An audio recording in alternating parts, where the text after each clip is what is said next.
Hi hello నమస్తే, welcome back to our channel. ఈ వీడియోలో మనం యూనిఫైడ్ ఫ్యామిలీ సర్వేకి సంబంధించి ఒక అప్డేట్ రావడం జరిగిందండి. ప్రీవియస్గా మనం ఈ యూనిఫైడ్ ఫ్యామిలీకి సంబంధించి అప్డేట్స్ అనేది చెప్పుకుంటూ వచ్చాం కదా. ఇప్పుడు ఈ ఫ్యామిలీ సర్వేకి సంబంధించి కంప్లీట్ అయిపోయింది, మొత్తం ప్రాసెస్ అంతా కంప్లీట్ అయిపోయింది. అప్పుడు మీరు ఏవైతే వివరాలు సంబంధిత సచివాలయ సిబ్బందికి ఇచ్చున్నారో ఆ వివరాలకు సంబంధించి డేటా అంతా సంబంధిత సచివాలయ సిబ్బంది లాగిన్లు ఇవ్వడం జరిగింది. సో ఆ డేటా అనేది పబ్లిష్ చేస్తారండి. సోషల్ ఆడిట్ కోసం ఎవరైతే సిటిజన్స్ ఉన్నారో సిటిజన్స్ మీరు ఏదైతే వివరాలు ఇచ్చారో వివరాలన్నీ కూడా చెక్ చేసుకోవడానికి సోషల్ ఆడిట్ అనేది కండక్ట్ చేస్తున్నారు. అనగా ఈ రోజు 18/6/2026 యాజ్ పర్ జీవో ప్రకారం 18/6/2026 మనకి ఈ సోషల్ ఆడిట్లో ఏవైతే సిటిజన్ డీటెయిల్స్ ఉన్నాయో అవన్నీ కూడా మీకు సంబంధిత సచివాలయంలో పబ్లిష్ అనేది చేస్తారు. సో మీరు ఎవరైనా సరే మీ వివరాలు అనేవి కరెక్ట్గా ఉన్నాయా లేవా అనేది చెక్ చేసుకొని మీరు అబ్జెక్షన్ అనేది పెడదాం అనుకుంటే అబ్జెక్షన్ రేజ్ చేసుకోవడం కూడా ఆప్షన్ అయితే ఇవ్వడం జరిగింది. మనకి ఈ రోజున 18వ తారీఖున ఇది పబ్లిష్ చేస్తారు, చూడొచ్చు. మీరు సిటిజన్ నేరుగా చూసుకోవడానికి ఎటువంటి లాగిన్ అయితే లేదు, సిబ్బంది మీకు డౌన్లోడ్ చేసి అక్కడ ఇది చేయడం చేస్తారు, అక్కడ చెక్ చేసుకోవచ్చు. 19వ తారీఖున అనగా రేపు గ్రామ సభలని కండక్ట్ చేస్తారండి. అక్కడ ఏర్పాటైన వీటిలో కూడా మీకు అది ఏదైతే లిస్ట్ ఉందో లిస్ట్ అనేది చూపించడం జరుగుతుంది. వీటిలో ఏమైనా తప్పిదాలు జరిగితే ప్రతి వ్యక్తికి సంబంధించి మనం ఫ్యామిలీ పరంగా కాకుండా ఇండివిజువల్గా ప్రతి ఒక్కరికి చేసి ఉన్నాం కాబట్టి వారికి సంబంధించిన క్యాస్ట్కి సంబంధించి కానీ డేట్ ఆఫ్ బర్త్కి సంబంధించి కానీ ఫోన్ నెంబర్కి సంబంధించి కానీ అలాగే ఏవైతే వాళ్ళు చదువుకుంటూ ఉన్నారో చదువుకుంటున్న సంబంధించి కానీ ఆల్రెడీ కంప్లీట్ అయిపోతే ఆ ఎడ్యుకేషన్ డీటెయిల్స్ కానీ వాళ్ళు ఏదైతే జాబ్ చేసిన జాబ్కి సంబంధించి ఎక్స్పీరియన్స్ కానీ వాళ్ళ శాలరీకి సంబంధించి కానీ ఇతరత్ర వివరాలు ఏవైతే ఉన్నాయో స్కిల్ ఏమైనా రిక్వైర్మెంట్ ఉందా లేదా ఇలాంటి వివరాలన్నీ ఇంచుమించు 33 ప్రశ్నలకు సంబంధించి మనం అందులో అప్డేట్ చేసుకుంటూ వచ్చాం కదండి ప్రీవియస్గా. అవన్నీ కూడా మీకు ఇక్కడ కనిపిస్తాయి.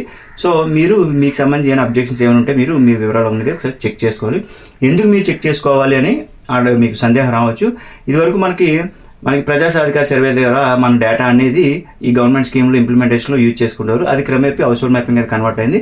అది కన్వర్ట్ అయిన తర్వాత ఆర్టీజీఎస్గా మనకి ఇదయింది.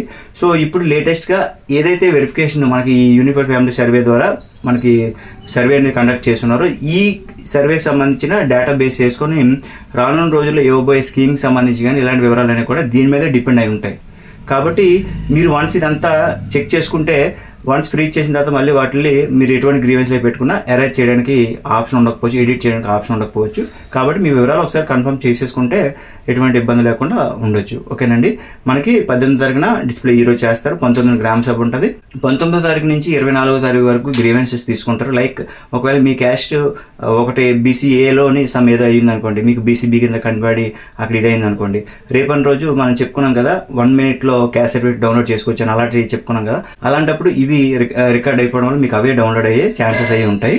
కాబట్టి ఇలాంటివి ఏమైనా తప్పిదాలు జరిగే అవకాశం ఉంది కాబట్టి చెక్ చేసుకుని ప్రయత్నం చేయండి. అలాగే యాన్యువల్ ఇన్కమ్లో కానీ మీకు సంబంధించి మ్యారీడ్కి అన్మ్యారీడ్ కానీ లేకపోతే అన్మ్యారీడ్కి మ్యారీడ్గా కానీ మీ విద్యార్థులు బీఏలో గ్రాడ్యుయేషన్ చేస్తుంటే ఇంటర్మీడియట్ కానీ ఇవన్నీ ఇంటర్లింక్గా వాళ్ళు ప్రొఫెషనల్గా తయారు చేస్తున్నారు కాబట్టి ఈ డేటాని కంప్లీట్గా యూజ్ చేసుకుంటారు. కాబట్టి మీరు ఒకసారి చెక్ చేసుకునే ప్రయత్నం చేయండి. ఏదైనా తప్పుదంటే గ్రీవెన్స్ పెట్టుకోండి. ఓకేనండి.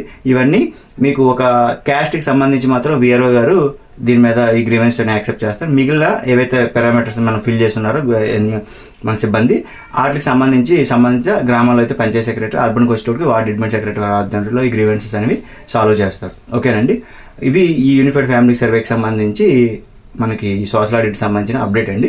ఓకేనండి. ఏదైనా మార్పులు చేర్పులు జరిగినా అలాగే గ్రీవెన్స్ అనేది ఎలా కండక్ట్ చేసుకోవాలి, ఏ ఆప్షన్స్ ఉన్నాయి అనేది నేను మీకు నెక్స్ట్ వీడియోలో చెప్పే ప్రయత్నం చేస్తానండి. ఇలాంటి మోర్ ఇన్ఫర్మేటివ్ వీడియోస్ కోసం please like, share and subscribe అండి. Thank you.